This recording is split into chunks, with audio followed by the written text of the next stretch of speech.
You say, but they build things. Okay, fine. They build a new school. They build a new city hall. Fine. But then, after the city hall is built, then what? Well, then there are a lot of jobs again. And we're right back to where we started.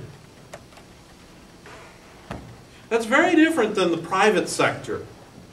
Right? It's very different when I produce something for other people. Because then they're a customer. And hopefully a repeat customer if I do a good job. That creates permanent jobs. Or nearly permanent as anything we can have in an economy.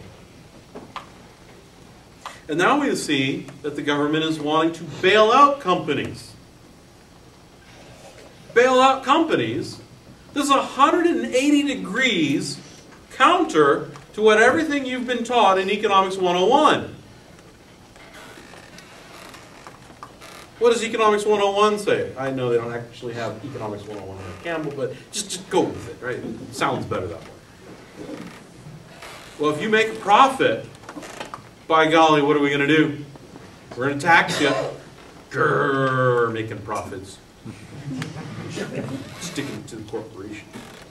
But if you're a failing company, what are we going to do? We're going to prop you up. We're going to bail you out. That's 180 degrees counter than what we want. Because what is a failing company? A failing company is a company that's misusing resources, wasting resources. Is a malinvestment. It's the cavity that needs to be drilled out. It's going to suck. But we've got to do it.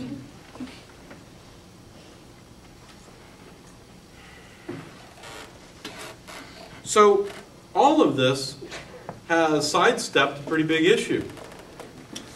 Where are all these guys going to come from? Where are all these little dollars going to come from? Well, we've got the TARP, Troubled Asset Bailout Program for banks, at $700 billion. We had the stimulus package over $700 billion. We've got the bailout, which is, I don't know, going to be big. And what about just regular things that the government has decided that it won't pay for yet, like Social Security and Medicaid? Remember we passed that big prescription drug benefit? We have right now the present value of Social Security and Medicaid, right? Just those two programs.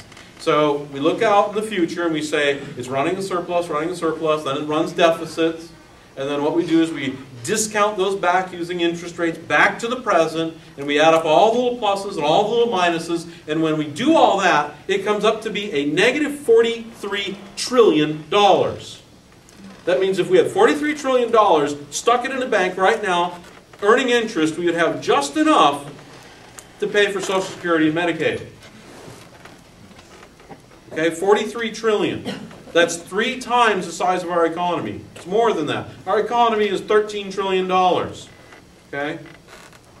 That's huge. Where are we going to pay for all this?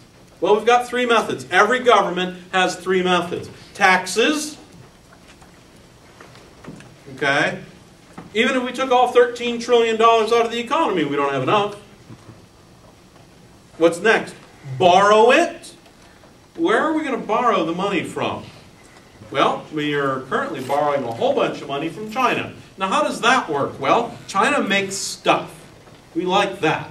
They send the stuff over to us, and then we give them these guys. Okay? Backed by nothing, little pieces of paper, right? Send them over to them, and then what do? They take these things, and they give them back to us for IOUs. At some point, the Chinese are going to realize that they would be much happier just keeping the stuff they make. And when they do, they're not going to be buying our debt.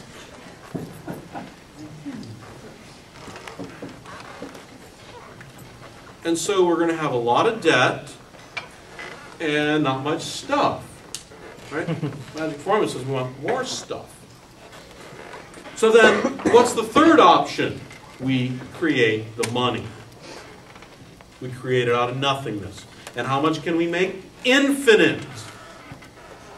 We can make an infinite amount of these things because there's no check. There's nothing stopping it. So right now, what do we see happening? We see the banks converting their assets, these toxic assets and other things, into cash. And then what are they doing into cash? They're just holding on to it. If you look at the Federal Reserve's expansion of the money supply, right? You've seen that Al Gore movie where he talks about the hockey stick, and you say, oh, look at temperatures, they go up like a hockey stick, which is, of course, a lie. But anyway, it's more than a hockey stick. I mean, it goes like this, it goes, poof, right? It's like almost like a right angle. So we're creating dollars left and right. We don't have to actually print them. If we did, the presses would be running day and night. But what are the banks doing? Well, they're just holding on to them for now because they're not sure which direction the economy is going to go in. But as soon as they think, hey, the economy is improving, they're going to start loaning these guys out. And as soon as they start releasing these guys into the economy, and when you loan it out, and people deposit, they loan it out, and they deposit, and they loan it out, and they deposit it, it multiplies by a factor of about 9. What does that mean about the purchasing power of every dollar? What's going to happen to this? It goes down. That's an understatement. It goes down. Proportionally by 9. Proportionally bad.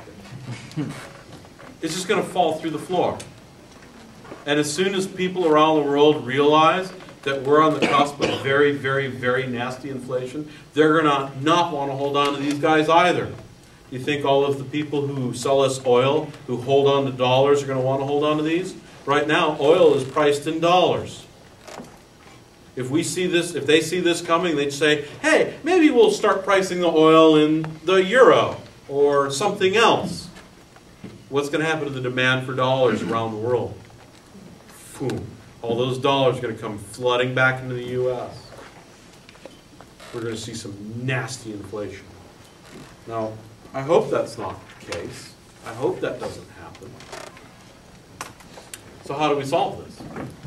Well, stop spending so much money. Right? That's the first thing.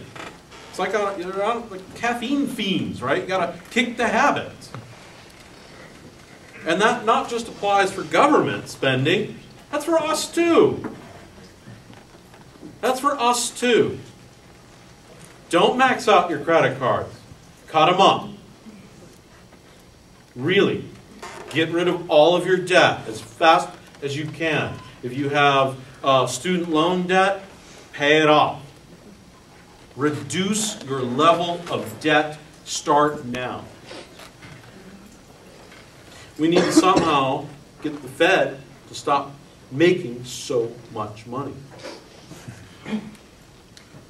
And then, of course, what's the key to economic growth? If we could grow, that's recovery. If we could grow, that's recovery. If you stop spending, you personally, and tell all your friends, right? Stop spending so much money. What are you doing if you're not spending that money? Saving. Aha! Aha! If we increase the savings rate, because right now it's pretty pitiful around this country, we might be able to pull out of this.